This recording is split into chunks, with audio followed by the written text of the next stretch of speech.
Gusto ko lang ibahagi sa inyo ang karanasan ko. Karanasang hindi dapat niyo tularan. Ako nga pala si Menchi ng Baguio, not my real identity. Hiwalay ako sa asawa, may mga anak na. Third party ang dahilan ng hiwalayan namin ng asawa ko. Nakabuntis siya ng babae naging katrabaho niya dati. Dahil sa hindi rin niya maiwasan ng kabit na noon, kaya ako nagipaghiwalay ng tuluyan at tuluyan na din silang nagsama. Walang sustentong nanggagaling sa ex ko, kaya mag-isa pang tinaguyod ang pagpapalaki sa mga anak ko. Hanggang sa nag-cruise ang landas namin ng childhood friend ko named Joven. Kababata ko si Joven since nag-for good kami dito sa Baguio, although ahead siya sa akin ng 2 taon. Best friends din sila ng brother ko. Lumaki kami knowing him na mabait, masipag, madiskarte. Pero hindi naman kami naging ganun ka-close noon until nag-high school na ako at college naman siya. Siya ang naging takbuhan ko kapag may mga assignments ako sa math. Dahil yun ang pinakayo ko sa lahat ng subjects. Open arms siyang tumutulong sa akin noon. Tandang-tanda ko pa na nag-indicate ako ng notes assignments ko bago ko ibigay sa kanya saying, "Thank you sa mga ginagawa niyong effort for me."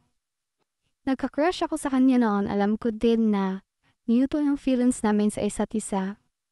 Tumagal yung ganong setup namin hanggang sa paramdam na rin siya ng pagkagusto niya sa akin pero hindi ko alam kung bakit biglang nagbago yung feelings ko sa kanya.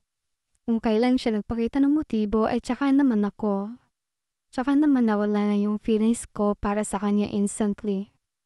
Alam ko ang katangahan pero hindi ko din talaga alam kung bakit. At yun ang bagay na pinagsisisihan ko. Tumating yung time na nagkaroon na kami ng sarili-sarili naming pamilya. Hanggang sa nagkahiwalay na din kami ng asawa ko. 2 taon na ang nakalipas mula nang maghiwalay kami ng asawa ko noon nang biglang bumalik ang komunikasyon namin ni Joven. At doon nag-start yung pagkikita namin paminsan-minsan sa labas. At inaararo ako ni Joven tuwing nakikita kami. Until now, ay tuloy-tuloy pa rin ang panakaw na sandaling ginagawa namin. Ilang taon na din kami ni Joven sa ganitong bawal na relasyon. At alam ko din na may hangganan din itong ginagawa namin. Yung dating paghanga na naramdaman ko sa kanya noong teenager kami ay napalitan ng pagmamahal. Alam ko ang mali, pero mahirap turuan ng puso. Alam ko na alam din ito ng ibang mga nakaka-relate sa kwento ko.